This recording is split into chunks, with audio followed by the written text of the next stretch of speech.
এই ভিডিওতে আমরা দেখব যে ডাটা কিভাবে আমরা আপডেট করতে পারি, বাট এবার একটু জিনিসটা ভিন্নভাবে দেখব। অর্থাৎ এখানে আমি হচ্ছে রেসপন্স এন্টিটির মাধ্যমে দেখাবো এবং অন্য একটা সার্ভিস ক্লাসে না গিয়েও যে আমরা করতে পারি সেই কাজটা এই ভিডিওতে আমি সাথে দেখাবো। যদি এই সম্পর্কে আরো ভিডিও তৈরি হবে ইনশাল্লাহ।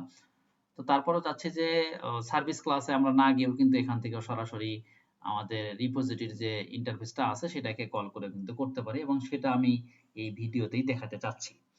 তো রেসপন্স এন্টিটি যদি আমরা ব্যবহার করি আসলে কি কাজ হবে? রেসপন্স এন্টিটিটা কি? এটা বেসিক্যালি আমাদের HTTP রেসপন্সটাকে আমরা কাস্টমাইজ করতে পারি। দ্যাট মিনস আমরা যদি ধরেন স্ট্যাটাস কোড বা কাস্টম কোনো হেডার বা রেসপন্স বডি এগুলা হচ্ছে আমরা আমাদের মতো করে দিতে পারি। স্ট্যাটাস কোড আমরা বললাম ওকে, অথবা ধরেন হেডার বললাম, হেডারে আমরা কোনো কিছু দিলাম, অথবা বডিতে কোনো কিছু দিলাম। তো এই সমস্ত জায়গাগুলোতে আমরা রেসপন্স এন্টিটি ব্যবহার করতে পারি এবং রেসপন্স এন্টিটি আমাদেরকে ডায়মন্ড হেডের মধ্যে আমাদের এখানে বলে দিতে হয় যে আসলে আমরা কার রেসপন্স এন্টিটি। তো আমরা আমাদের ক্ষেত্রে এমপ্লয়ি এন্টিটি আছে সেটা দিয়ে দিব। তো চলেন আমরা একটু শুরু করে দেই এটা। তো আমি না প্রথমে দিব হচ্ছে পাবলিক এবং এই জায়গাতেই আমি বলবো হচ্ছে রেসপন্স এন্টিটি। এটা আবার রিটার্নও করতে হবে।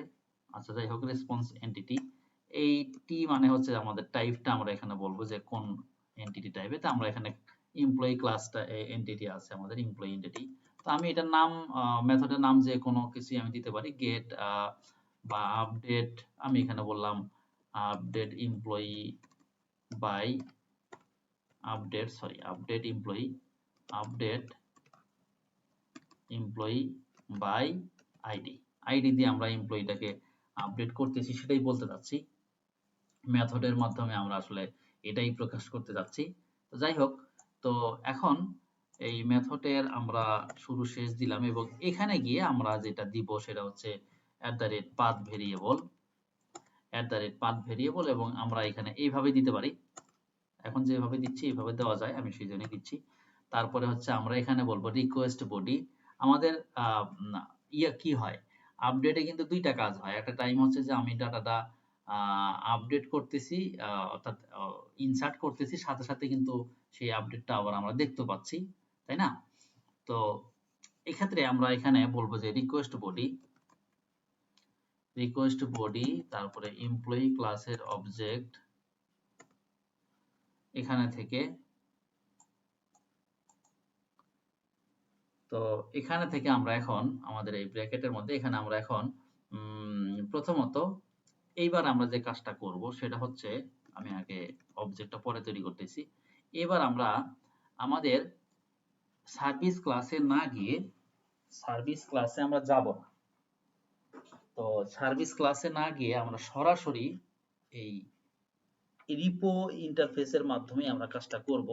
তো সেই ক্ষেত্রে কিন্তু আমাদের এখানেও অটো অ্যাড করতে হবে আমাদের এমপ্লয়ি যে রিপোর্ট ইন্টারফেসটা আছে। তো সেটা আমি অলরেডি এখানে করে রাখছি, এই যে জাস্ট এটা এতটুকু এটা করে রাখছি। আমি কিন্তু কন্ট্রোলারের মধ্যে আছি। এতক্ষণ আপনারা দেখেছেন আগের ভিডিওতে যে এমপ্লয়ি সার্ভিসকে অটো অ্যাড করা, বাট আমার যেহেতু এমপ্লয়ি রিপোর্টটাও আমি এখান থেকে পেতে চাচ্ছি, এখান থেকে কাজ করব, আমি সার্ভিস ক্লাসটা ইউজ করব না এই ভিডিওতে।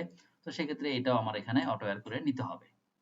আচ্ছা, এখন এখানে এসে আমি যেটা করব সেটা হচ্ছে যে আমাদের যে এমপ্লয়ি রিপো যেটা আমি এখনই বললাম অটো অ্যাড করে নিলাম, করে নিয়েছি। এখানে গিয়ে আমরা বলবো তার নিজস্ব মেথড আছে get by ID, get by reference না, গেট বাই আইডি। তো এই গেট বাই আইডি এর মধ্যে আমরা আইডিটাকে পাস করে দিব, যে আইডি আমি এখানে দিয়ে দিছি। আচ্ছা, এবার এইটাকে নিয়ে আমি রেখে দিব হচ্ছে আমার এমপ্লয়ি ক্লাসের একটা অবজেক্টের মধ্যে। আমি এখানে বললাম গেট ইএমপি বা এমপ্লয়ি যেটাই বলেন, সংক্ষেপে বলেন। তো এটা বললাম গেট ইএমপি এর মধ্যে আমার থাকলো। আচ্ছা, এবার এখন আমাকে প্রথমত সেট করতে হবে, তারপরে গেট করতে হবে। তাহলে আমি এইবার বলবো যে গেট ইএমপি ডট, এইটাকে গেট ইএমপি ডট সেট নাম। এই সেট নাম এবং গেট এগুলা কিন্তু আমরা কোথাও তৈরি করি নাই, কিন্তু আমরা একদম শুরুর ভিডিওতে যে দেখেছিলাম যে গেটার সেটার, হ্যাঁ, এই কারণে কিন্তু আমরা এগুলা গেটার সেটার এগুলা আমরা পেয়ে যাচ্ছি। এখানে কিন্তু কোথাও আমরা সেট অ্যাড্রেস বা গেট নেম বা সেট নেম এগুলো দেই নাই, বাট এই যে গেটার সেটার এই অ্যানোটেশনের কারণে কিন্তু আমরা এখন এটা পাচ্ছি। বেসিক্যালি ওইটা দেওয়ার কারণে এই গেটার সেটারের কাজই তারা করতেছে। আচ্ছা, তো এখন আমি এখানে বলবো get emp dot set set নাম। এই সেট নামের মধ্যে আমি বলবো এমপ্লয়ি, ওই যে আমি এমপ্লয়ি ক্লাসের যে অবজেক্টটা আছে, তো এমপ্লয়ি ডট গেট নাম। এভাবে করে আমি দিব হচ্ছে get emp dot set address, get emp dot set address, তারপরে এমপ্লয়ি ডট গেট অ্যাড্রেস। আমার যেহেতু দুইটাই ছিল দুইটাই দিলাম, এবং এবার আমি এখন সেভ মেথড দিয়ে সেভ করব। এতক্ষণ তো আমি গেট করলাম, গেট বাই আইডিতে গেট করলাম, সেই অনুযায়ী এবার আমাকে সেভ করতে হবে। তাহলে আমি যেটা করব, তাহলে এবারও আমি সেভ করব, এবারও আমি ইয়েতে যাচ্ছি না, সার্ভিস ক্লাসে যাচ্ছি না, তাহলে আমি কি করব, employee repo dot save. Save করার কাজ মেথড হচ্ছে সেভ, এটা আমরা দেখেছি একদম প্রথম ইয়েতে আমরা যখন ডাটা পোস্ট করি তখন। এখন এখানে গিয়ে এই যে সেভ করবে, সেভ করে আমি কোথাও রেখে দিব। আমি হচ্ছে এমপ্লয়ি ক্লাসের অবজেক্টের মধ্যে আমি এবার বললাম আপডেট এমপ্লয়ি, এটাই আপডেট ডাটা আমার, আপডেট এমপ্লয়ি বা আপডেট ইএমপি, এখানে আমি এটা রেখে দিলাম। এবং এখানে কিন্তু আমাকে এই সেভের মধ্যে গেট ইএমপিটা পাস করে দিতে হবে, গেট ইএমপি, কারণ গেট ইএমপির মধ্যে কিন্তু আমার যে আইটি দিয়ে এটা এখানে আছে। তো এখন আমাকে ফাইনালি রিটার্ন করতে হবে। আমরা যেহেতু এখানে রেসপন্স এন্টিটি দিয়েছিলাম, এবার আমরা বলবো রিটার্ন রেসপন্স এন্টিটি ডট, এই যে ওকে, এবং এখানে গিয়ে আমি বলবো ওকে ডট বডি, এই ডট বডির মধ্যে আমি আমার এই যে আপডেট করা যে এমপ্লয়ি আছে এটা আমি এখানে দিয়ে দেব, আপডেট ইএমপি, এবং আমার কাজ শেষ।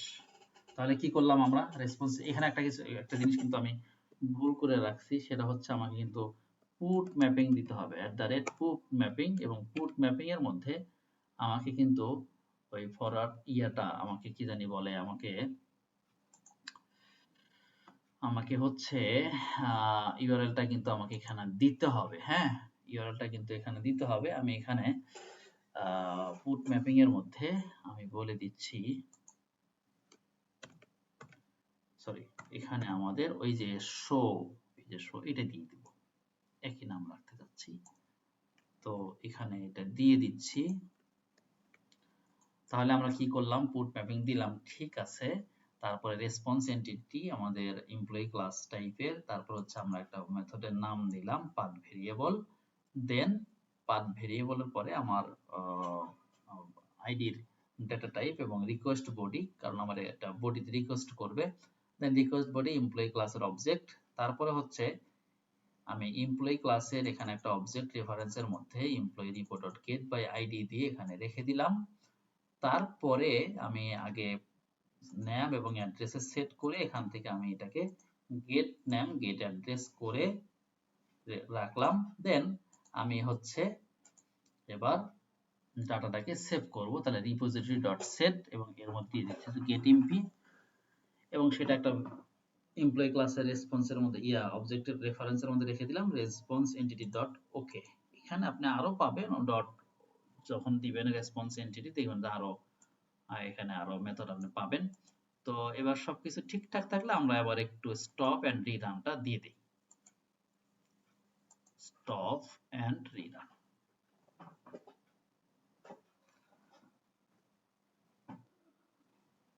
আচ্ছা, তো আমরা একটু ইয়েতে যাই, আমরা চাচ্ছিলাম যে, আচ্ছা আমার স্টপ এন্ড রিরান তো হয়ে যাওয়ার কথা,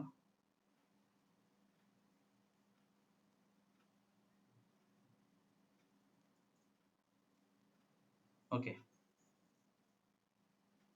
এই যে হয়ে গেছে আমার, এটা আমি একটু নিচের দিকে করানো ছিল। আচ্ছা, এখন আমরা এবার ধরেন আমার এটাই আছে, এই ডাটাটাই আছে আমার, আমি এখানে চাচ্ছি যে এই ফোন নাম্বার এখানে হচ্ছে আমি বলবো 4 নম্বরে আমি গিয়ে এখানে বলবো যে সাপোজ সেলিম সাহেব ওনাকে দিলাম হচ্ছে বরিশাল। এবার আমি সেন্ড বাটনে ক্লিক করব। দেখেন আমার এখান থেকে আইডিটা নিয়ে কিন্তু নামটা এখানে চেঞ্জ করে আমাকে এখানে শো করতেছে সাথে সাথে। এবার আমাকে কিন্তু এখানে পুট দিতে হবে, হ্যাঁ, পুট ম্যাপিং এখানে পুট করতেছি। আচ্ছা, এবার আমরা একটু আমাদের ডাটাবেজে গিয়ে দেখি, ডাটাবেজটা একটু রিফ্রেশ করি। আমি যদি এখানে রিফ্রেশ করি তাহলে দেখেন এই যে সেলিম সাহেব আমার আপডেট হয়ে গেছে। তার মানে আমরা আপডেট কিভাবে করতে হয় সেটা যেমন দেখলাম, রেসপন্স এন্টিটির মাধ্যমে কিভাবে করতে হয় সেটাও দেখলাম, এন্ড দেন আমরা সার্ভিস ক্লাসে না গিয়ে আমাদের কন্ট্রোলার থেকে আমরা রিপোজিটরিকে কল করে কিভাবে তার বিল্ট ইন মেথডটাকে ইউজ করতে পারি সেটা আমরা এই ভিডিওতে দেখে নিলাম।